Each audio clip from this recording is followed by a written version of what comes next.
We're going to be watching a pretty interesting video today. And I think it might be a first-time viewing experience for a lot of you watching now. And that is exactly why we're going to be watching this video, and possibly continuing to watch the entire series it's a part of. I imagine many of you are familiar with it, but due to the passage of time, to an extent, a lot of the very relevant and valuable messaging and educating that this video series has done has started to become irrelevant. And I don't mean that in the sense that the content itself has become irrelevant. I mean that in the sense that the videos, physically, algorithmically, due to the way YouTube functions as a platform, have become irrelevant.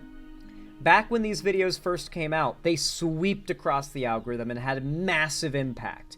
They got massive viewership and they did really well. Nowadays, though, the video that we're about to watch is nearly 8 years old.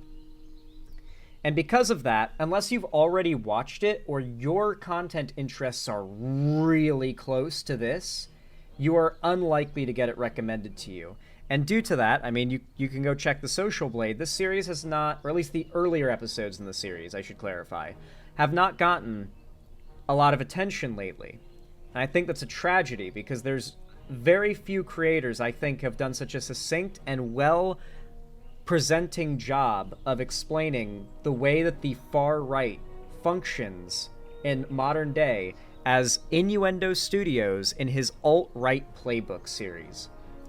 Maybe hard to believe for those of you who have watched it, but the first episode of his series is now nearly 8 years old.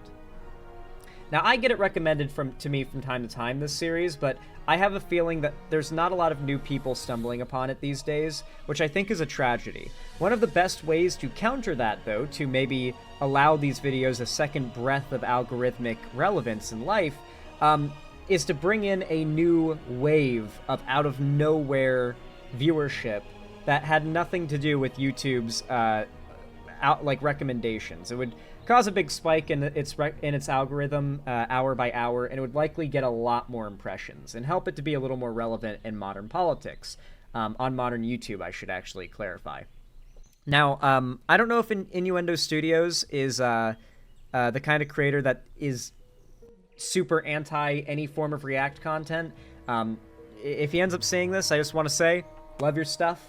I think that what you're saying is extremely valuable, and when I mention this series, a lot of my chatters are like, what? What are you talking about? I'm like, really? You don't...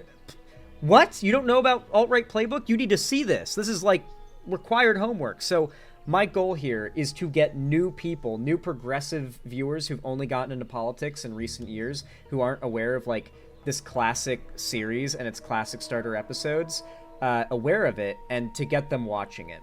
That is the goal of this video. For those that don't know, Innuendo Studios, great creator. I'm going to put the original video link in the chat. I highly recommend you sub to him.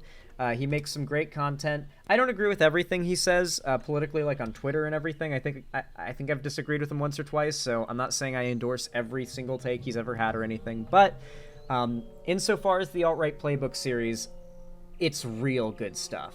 So we're going to watch at least part of the first episode. It's pretty short, so we might be able to watch the whole thing, but I usually tend to pause a lot and add a lot of commentary, so we might not watch the whole thing. I also tend to like to cut off. When I react to videos that I agree with, I like to cut them off around the halfway point if I can, and leave my viewers on a cliffhanger that makes them want to click the link in the description to go watch the rest. So, and I highly recommend you go watch the rest on Innuendo Studios' channel, because this is a must-watch series for any progressive. So we're going to start with episode 1 of his series, The Alt-Right Playbook. Introduction. Let's watch. Say, for the sake of argument, you run a modestly successful YouTube channel, and given the current political reality, you're thinking of doing some videos on the alt-right. Let's say you've been trying to understand the alt-right for some time, and would like to do a... Okay, I'm gonna rewind a bit, because I feel so bad for already pausing, but, you know, I actually kind of don't feel bad, because if I wasn't pausing and regularly commentating, I'd feel like I was stealing this very, very well worked on, well made content, and I don't want to do like content theft. This is kind of meant to be almost like an free advertising, because like the way YouTube's algorithm works is counterintuitive to getting this messaging out to as many people as possible. I want to kind of game the way YouTube works to get this messaging that was put out 7 years ago relevant in the algorithm now, and at least seen by people who may have never seen it that are in my audience, right? Now, funnily enough, this video was originally released in 2017 towards the late end, but very much in that 2014 to 2018 Gamergate era. To give you some context, the time at which this video was uploaded was before the rise of BreadTube, when we saw that like golden age of progressive content that happened for like a good few years. And now we're in this new slump for the left. Like the left is in a big slump right now online. Not as bad as it was prior to like during Gamergate and prior to the rise of BreadTube, but definitely nowhere near the golden age that we saw from 2019 to like 2022 or 2023 maybe. I'd say 2019 to 2022. And so, funnily enough, when he refers to like the state of the online space and how being progressive and countering the alt-right gets you so much flack, that used to not be true when I would rewatch this video during like that golden era of BreadTube. It was kind of like, that's how things used to be. But now that's how things are again. Just thought that was an interesting little detail. Successful YouTube channel, and given the current political reality, you're thinking of doing some videos on the alt-right. Let's say you've been trying to understand the alt-right for some time and would like to do a series that tackles the big questions. What are the rhetorical strategies the alt-right uses to legitimize itself and gain power? How do these strategies work? Why do they work? How do we keep from falling for them? And, importantly, how do we catch ourselves when we start using them too? You're thinking of calling this series the Alt-Right Playbook. Setting aside that any lefty who makes a YouTube series with alt-right in the title will see their life go to hell, there are three things you'd have to clarify from the get-go. First, what is the alt-right? For clarity's sake, you'd have to tell people that the alt-right is a pack of loosely aligned groups and individuals that have existed for quite a while at the peripheries of American conservatism, but have recently gained footholds in the Republican Party proper. The term alt-right implies, more or less... Oh, I should mention, by the way, these videos are so good, so well researched, and so well put together, and Innuendo Studios is so credible of a figure. He has literally done college presentations using these videos as like the basis through which he does his talks, like those like public talks at colleges.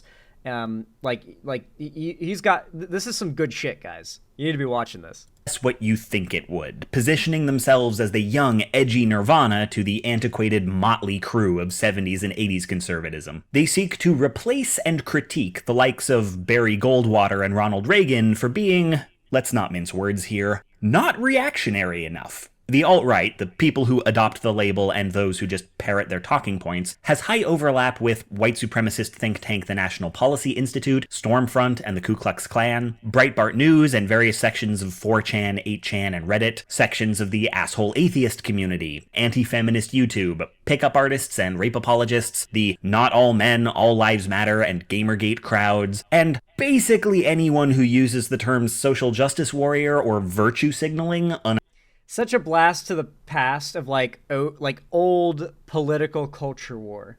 Nothing's fundamentally changed in the basis of the talking points, but the terminology has so much. Can I like give a little bit of background to each of these points? Because some of these are a little outdated and I feel I need to give a little background that at the time this video didn't need to. Points has high overlap with white supremacist think tank. So you've got the National Policy Institute. This is a right-wing think tank, massively funded by dark money, big right-wing lawyers. They basically do big lawsuits. It's similar to the Alliance Defending Freedom, ADF. They basically do big lawsuits to shut down like schools and take money from quote-unquote woke companies and stuff. Then you've got like obviously white supremacist organizations. I don't need to explain these. Tank the National Policy Institute, Stormfront and the Ku Klux Klan, Breitbart News and various... Now, Breitbart was huge for a while. I don't think it even exists anymore. It might have shut down, as far as I know, but Breitbart was started by Steve Bannon. Steve Bannon, by the way, was the right-hand man to Trump, the guy who ran Trump's campaign during 2016. And on top of that, he was one of the biggest colluders with Russia. On top of that, he has come out and explained their entire goal was to utilize the internet, the gaming community, and the media landscape to spew what he called it flooding the space with shit. He referred to the media as the enemy, like the media is the opposition party, he called it, and that they needed to flood the space with shit and overwhelm the media with so much that they couldn't cover it all. They couldn't cover it all thoroughly. Or with 100% accuracy, and they could begin to discredit it. A lot of their motivations were to discredit the mainstream media, such as to accredit alternative media online. And we're going to get to a few more of those examples, but you got 4chan, 8chan that I don't even think exists anymore, and back then Reddit was way more right-wing. Reddit's considered a much more progressive platform these days, but back then Reddit was rife with Nazis and pedophiles. I'm sure it still is, but back then, it was bad. Sections of 4chan, 8chan, and Reddit, sections of the asshole atheist community. This one is a little outdated. Like The Amazing Atheist here, for instance, is pretty progressive, anti-Trump, etc. But at the time, the first commentary YouTubers, the first YouTubers ever to make their career off of being a guy on camera arguing with someone also on camera, but it's not live, it's like they're arguing with a video, were the atheist YouTubers who would make response videos debunking crazy religious fanatics, their rants. It would be like Facebook Christian videos and religious extremist stuff and televangelists and billionaire preachers and stuff, that kind of thing. But eventually, as that stopped being the spicy thing to talk about, because pretty much everyone agreed that like radical Christians and radical like religious people are cringe, particularly radical Christians. Everyone agreed radical Christians are cringe. Okay, we all agree. Yeah. Prudishness is cringe. All right, whatever. Then the focus became the SJWs. Anti-feminist YouTube. Pick up that is Sargon of Akkad. Chan and Reddit, sections of the asshole atheist community. Like, this is Carl Benjamin, used to go by the name Sargon of Akkad, and he was one of the biggest political figures on all of YouTube. He was like, I don't even know who to, I guess like, who would be a good comparison to make? Like Crowder? I don't know, like Matt Walsh. I'd say he was actually most comparable to Matt Walsh. He was the Matt Walsh of the 2016, 2015, 2013, or 2014 era of politics. He was considered like the big, hardcore logic bro, big brain right-wing debater. And then like Destiny like ass pounded him a few times, and he never recovered. He's been on a long drawn out crash out, but he's getting towards the end of the crash out, because I haven't heard about him in a while. He genuinely might have left the internet. He failed to run for office as well, and that also didn't help. Feminist YouTube, pickup artists and... This is Roosh V, the original Andrew Tate. This is back when like pickup artists were actually very mask on. Roosh V would have been jaw to the floor if he saw the shit Andrew Tate got away with saying. This guy was so much less radical than Andrew Tate, but he was literally one-to-one that era's Andrew Tate. His name was Roosh V, Roosh-V, the letter V. Yo, Malon Miller, thank you for the $20 super chat. Says, I watched the Alt-Right Playbook series by Innuendo Studios many years ago. It's a good series. I'm 26 now. Ooh, 1 year older than me. And I feel like alt-right is an outdated term from a different era. The right has gotten way worse since I was a teen.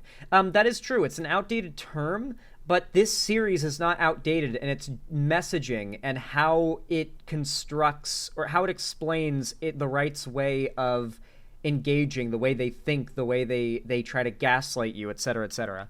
Let's watch. Rape apologists, the not all men, all lives matter, and Gamergate crowds. Nowadays, this would be like the Grum sphere. People who do the whole like, Assassin's Creed Shadows is woke. Now their new game to target is Avowed, which is made by the devs who made Fallout New Vegas. So that's interesting. And basically anyone who uses the terms social justice warrior or At the time, big YouTubers, like every big YouTuber, was constantly saying, these SJWs, virtue signaling is bad. Like, just kind of dropping that randomly, even in non political conversations. It was just part of the internet's culture, much like how right now, not to the same extent, but right now, you'll just be watching a random video and all of a sudden they'll just like make a joke about how trans people aren't real or valid. Like, you ever just get jump scared with a random transphobic joke just out of nowhere for no reason? Like, no lead up, like, just makes no sense, just kind of happens like in some random apolitical video you're watching. Like, imagine that times a million. That is what things were like back then, because it wasn't uncommon for big content creators to be literal Nazis once you question them for even a second about their political beliefs, such as JonTron here, who ended up famously debating Destiny, and getting pounded. Very, very historical event in the realm of politics online. He got pounded in the sense that, like, he didn't even really get rhetorically crushed or anything. He just kind of got asked very basic, simple questions to clarify his views and like how he would like his political worldview to be applied to the real world. And he basically just said he wanted all non-white people deported, and he wanted to keep white countries majority white. And what's so wrong with that? And he then proceeded to say, I don't I don't get mad when people call me a Nazi anymore. I take it as a compliment. I think he said that too. Um, so yeah, he basically had to leave the internet for like 2 years, 3 years then, and then came back, and now he's back, and no one remembers this or cares, and he's popular again, and still a Nazi, by the way. He still believes all this shit. He claimed back in 2020 that the election was stolen from Trump. So yeah, nothing's changed with him, but a lot of big YouTubers of that time were just like, for some reason, even if they didn't make political content, were just secretly far right. virtue signaling unironically. Not everyone in these groups is in the alt-right, but the alt-right traffics at the intersection between them. There's a wide range of differing and This is very, very true for today. I don't know what you would call what the far right of. We just call it far right now, I guess. So the far right operates in the center, the crossing over of all these Venn diagrams, or all these circles in this Venn diagram. You've got all these different communities, and in some ways they're connected, and others they're not even approximate to each other. But the alt-right, or the far right, is like a black hole, or like a core or nexus of like a taint spreading its tendrils out into adjacent communities and spaces in order to ensure that they have some kind of monopoly on the discussion in those places. frankly incompatible ideas about government and the social order among these groups, but as it gains power, the alt-right is congealing into a somewhat cohesive ideology. And the reason they matter at this moment in history is that of all the people in the 2016 primaries, only one was the alt-right candidate. And while not everyone who voted for him is in the alt-right, they are his base, his most ardent supporters, and they carried him all the way to the White House. Next, you'd want to clarify why Twice. they're called the alt-right. Alt-right is a term coined by National Policy Institute president, avowed white nationalist, and professional speedbag Richard Spencer. The term is meant as a euphemism, a way of painting a happy face on racism. And that's not an opinion. One of the stated aims of Spencer's organization is the removal of non-whites from American society. And the purpose of rebranding white supremacy with a term like alt-right is so mainstream white people are not made to feel like racists when they vote for racist people with racist policies. So every time a journalist writes an article about the dapper fashions of the alt-right and doesn't title it Lipstick on a White Supremacist Pig, that journalist is being a coward and treating a hate group with kid gloves basically because the hate group asked them to. So The terminology and certain labels for groups or certain things may be a little outdated with this video because it is 8 years old almost, but the fundamental points it's making are completely relevant to today. In fact, this is such a great series for us to watch in the aftermath of Trump's election, considering that we're right back where we were essentially, but way worse politically. We're right back where we were when this first episode came out. This came out 1 year into Trump's first presidency. We're almost full circle back to that point. And the points that this series makes about how we could have gotten here were completely accurate as to how we did get here. You might want to clarify why you put that euphemism in the title of your videos. And, well, you'd have to explain that while the alt-right is racist, they're not only racist. They're also misogynist, anti-feminist, Islamophobic, xenophobic, homophobic, transphobic, classist, ableist, authoritarian, and fiercely anti-intellectual. So if you just did a find and replace of each instance of alt-right with white supremacist, you'd actually be leaving a lot out. That's not much of a defense for the term alt-right, it just paints a happy face on a bunch of horrible stuff, but it is useful to have a term that refers to the whole cluster, and you don't have the kind of internet pull where if you coined your own term, anyone would know what you're talking about. So you'll just have to promise not to use alt-right as a euphemism. When the alt-right is racist, you will have to call them racist. When the alt-right is homophobic, you'll have to call them homophobic. If you're stuck with their term, don't use it the way they want you to. Third, you'd have to cover how to engage with the alt-right, which is actually pretty straightforward. Don't. The reasoning there may not be immediately obvious, especially... I don't agree with everything he says. I have my thoughts, but he is mostly right here. The vast majority of you should actively avoid engaging with these people. You actually cannot debate them. Their goal is simply to troll you and upset you and to gaslight you oftentimes into feeling demoralized and thus being unproductive. They want you to create your own failure, and sapping away your motivation and your will and your productivity is their go-to way of doing so right now.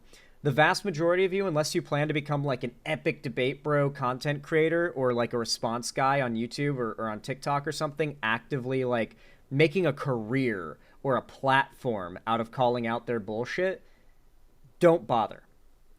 Your energy and time spent arguing with conservatives is so much more valuably spent supporting left-wing content. I promise you. The time you could have spent arguing with that right-winger on social media, drop 3 comments in the replies of your favorite progressive content creators' newest videos instead, and leave a like too. Do that for Innuendo Studios, by the way, as well, and me, if you would be so kind.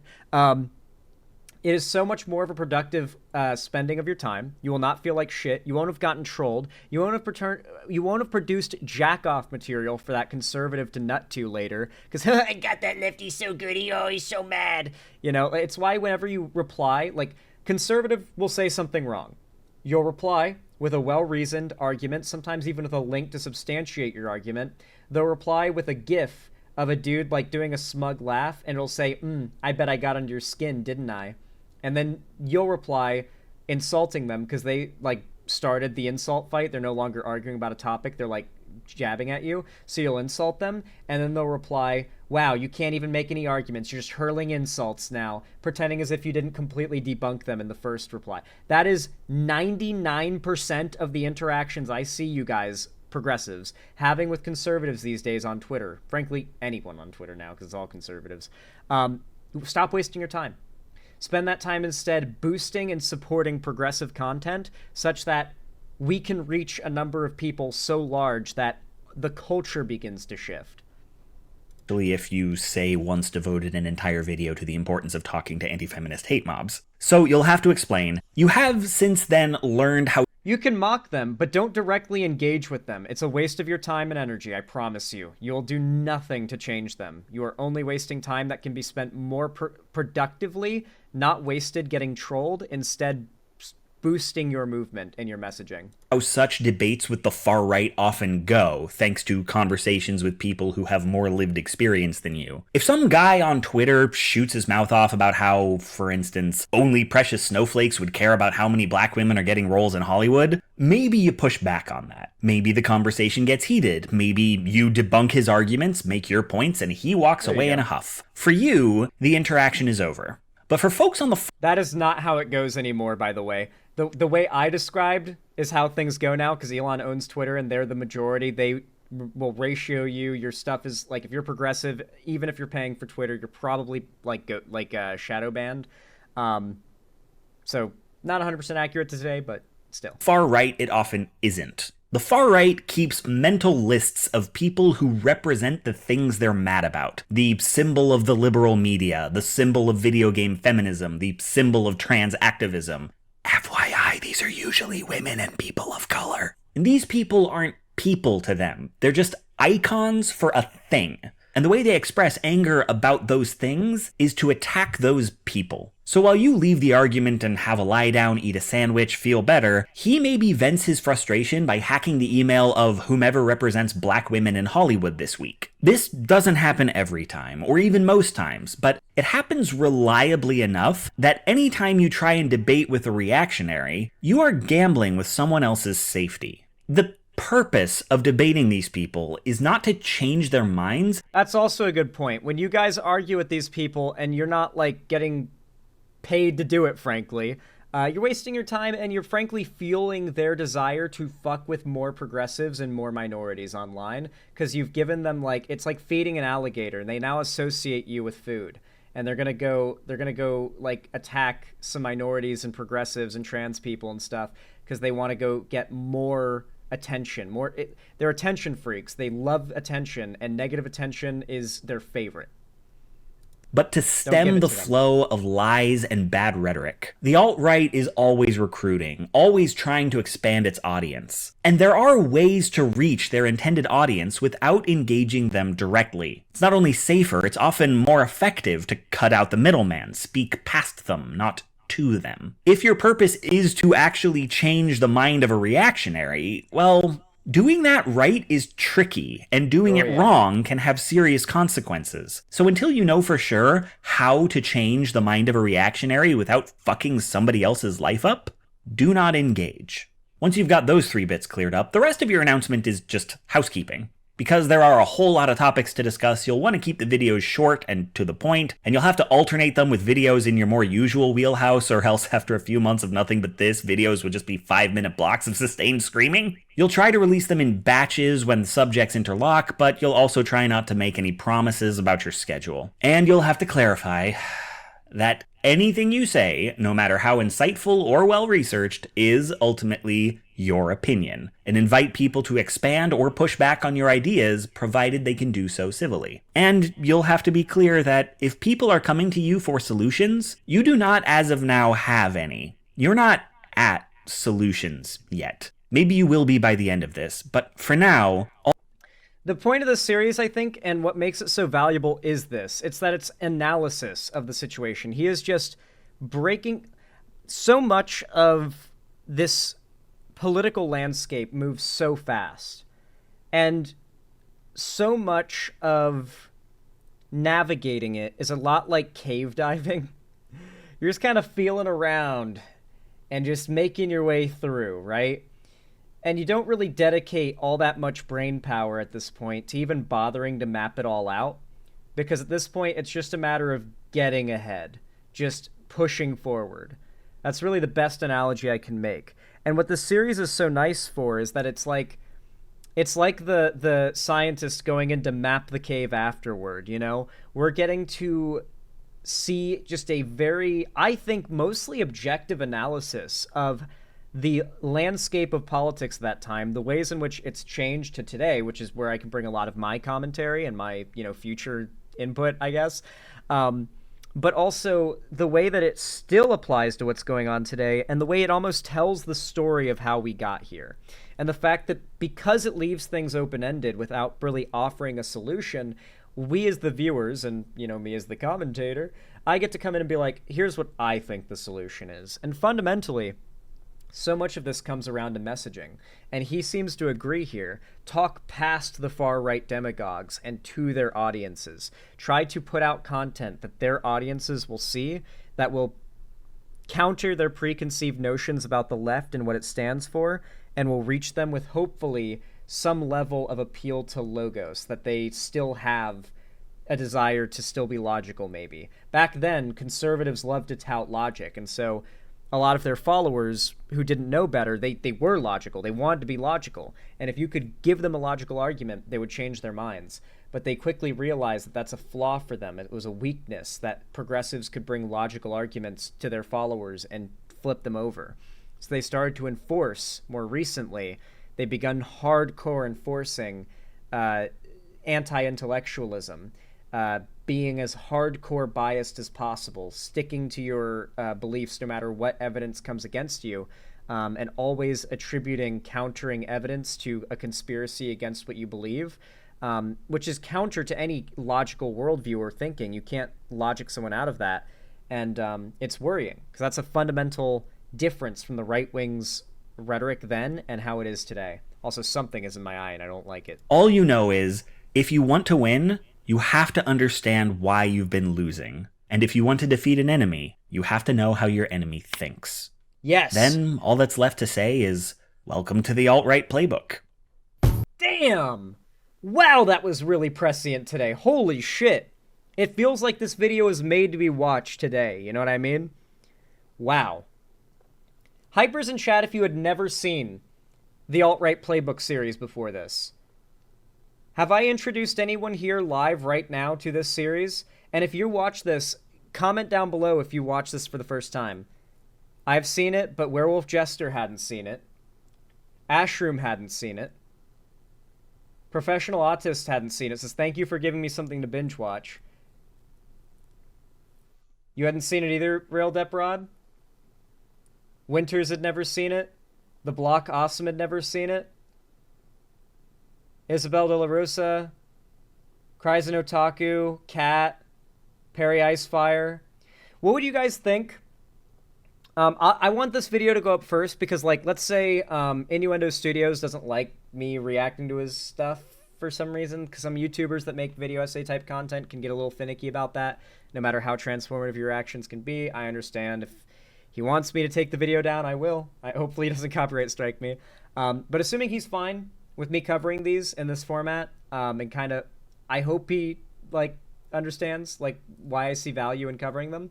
Assuming he's okay with that, I would totally be down to continue watching the rest of the series on stream and future streams, like, as dedicated segments that touch on the given topics, and where I get to elaborate on them, and kind of, we go sequentially through the order, and I use the episodes as a basis for, like, my more modern commentary and the way that it connects to that. If you guys are interested, would you guys like to see more? More segments like this where we watch episodes 2 and onward of this series? That'd be great.